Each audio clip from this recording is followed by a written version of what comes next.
Hello friends, welcome back to my channel. இன்றைக்கி நம்ம பார்க்க போகிற வீடியோ நார்மல் டெலிவரி ஆகிறதுக்கு என்ன டிப்ஸ் எல்லாம் ஃபாலோ பண்ணணும். இந்த டிப்ஸ் எல்லாம் நம்ம ஃபாலோ பண்ணால் ஈஸியாகவே நார்மல் டெலிவரி ஆகலாம். அதை பற்றி தான் என்னென்ன டிப்ஸ் எல்லாம் ஃபாலோ பண்ணணும், எந்த நேரத்தில் எந்த மாதத்தில் இருந்து நம்ம ஃபாலோ பண்ணணுங்கிறது தான் இந்த வீடியோவில் நம்ம பார்க்க போகிறோம். வீடியோவை ஸ்கிப் பண்ணாமல் முழுசாக பாருங்கள், அப்போ தான் உங்களால் எல்லாத்தையும் தெரிஞ்சுக்க முடியும். நம்மளோட சேனலை முதல் முறையாக பார்க்குறவங்களா இருந்தீங்கன்னா சப்ஸ்கிரைப் பண்ணிட்டு பாருங்கள், அப்போ தான் நான் போடுற யூஸ்ஃபுல்லான வீடியோ உங்களுக்கு நோட்டிஃபிகேஷனாக வரும். நார்மல் டெலிவரி ஆகுறதுக்கு ஃபஸ்ட்டு நம்ம 7வது மாதத்தில் இருந்து ஒரு சில டிப்ஸை நம்ம ஃபாலோ பண்ணணும். 7வது மாதத்தில் நம்ம பார்த்தோன்னா ஃபஸ்ட்டு வாக்கிங்கு.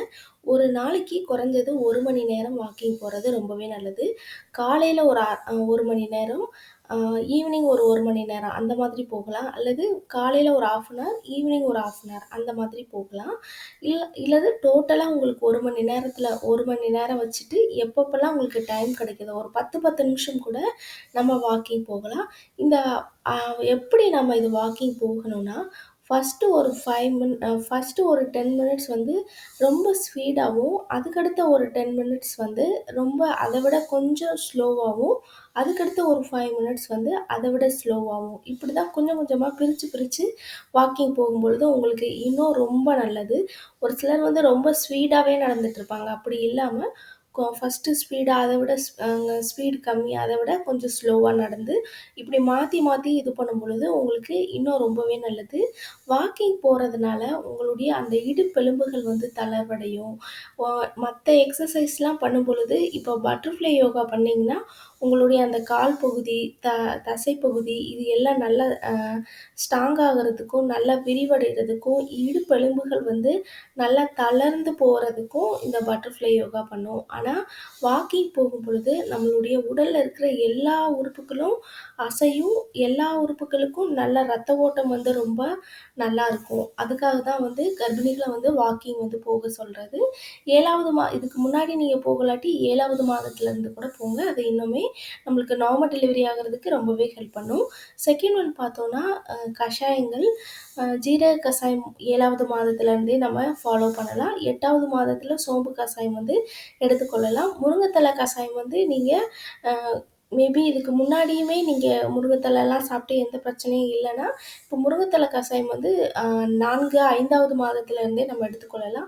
இது வரைக்கும் நீங்கள் எடுத்துக்கொள்ளலாட்டி முருங்கைத்தலை கஷாயம் எடுத்துக்கோங்க. முருங்கைத்தலை கஷாயம் நம்ம எப்படி பண்ணுறதுன்னா, ஒரு கை முருங்கைத்தலையை 3 டைம் வாஷ் பண்ணுங்கள். ஏன்னா அதில் சின்ன சின்ன தூசி, சின்ன சின்ன மண் இந்த மாதிரி இதெல்லாம் இருக்கும்.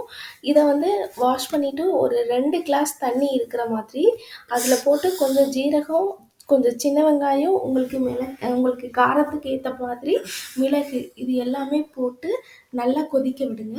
அந்த தண்ணியை ஃபில்ட்ரு பண்ணிவிட்டு, இப்போ ஒரு 2 கிளாஸ் வச்சுருக்கோன்னா 1 கிளாஸ் தண்ணி வர மாதிரி நல்லா இது பண்ணிவிட்டு, அதுக்கடுத்து நீங்கள் அந்த தண்ணியை குடிக்கும் பொழுது உங்களுக்கு இன்னுமே நல்ல அதிகமான நோய் எதிர்ப்பு சக்தி ரொம்ப அதிகரிக்கும். பனிக்கூடத்தோட நீர் அதிகரிக்கும். அது மட்டும் இல்லாமல் நிறைய நன்மைகள் கிடைக்கும். குழந்தையோட வெயிட் இன்க்ரீஸ் ஆகும்.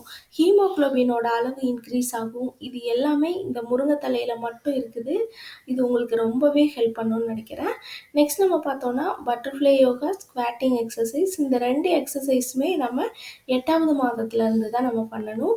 8வது மாதத்துலேருந்து இந்த ஸ்குவாட்டிங் எக்ஸசைஸும் பட்டர்ஃப்ளை யோகாவும் பண்ணும் பொழுது குழந்தை தலைகீழ் நிலைக்கு வந்துட்டால் உங்களுக்கு இந்த 2 எக்ஸசைஸுமே குழந்தை இடுப்பெலும்புக்குள்ளே போகிறதுக்கு இது ரொம்பவே ஹெல்ப் பண்ணும்.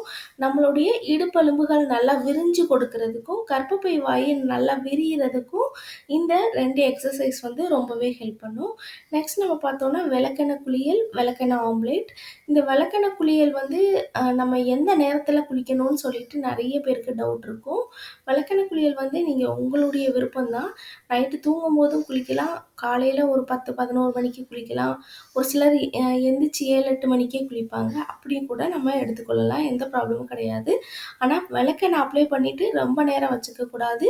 நல்லா எந்தளவு பச்சை தண்ணியில் குளிக்கக்கூடாது, சுடு தண்ணியில் தான் குளிக்கணும். அது ஒன்று தான். அதே மாதிரி விளக்கெண்ணெய் அப்ளை பண்ணிவிட்டு பாத்ரூம் எல்லாமே எண்ணெயாக இருக்கும். ரொம்ப கேர்ஃபுல்லாக வர்றது ரொம்பவே நல்லது. விளக்கெண்ணெய் குளியலும் 7வது மாதத்துலேருந்தே நம்ம ஸ்டார்ட் பண்ணும்பொழுது உங்களுக்கு அந்த இடுப்பெலும்புகள் எல்லாம் நல்லா தளர்வடைஞ்சு நல்லா உங்களுக்கு அந்த நார்மல் டெலிவரி ஆகிறதுக்கு ரொம்பவே ஹெல்ப் பண்ணும். நெக்ஸ்ட் நம்ம பார்த்தோம்னா விளக்கெண்ணெய் ஆம்லேட். விளக்கெண்ணெய் ஆம்லேட் வந்து வாரத்தில 1 நாளோ, 2 நாளோ எடுத்துக்கொள்ளலாம். தொடர்ந்து எடுத்துக்கொள்ளாம ஒரு 2 நாள், 3 நாள் கேப் விட்டு எடுத்துக்கொள்ளும்போது இன்னுமே ரொம்பவே நல்லது.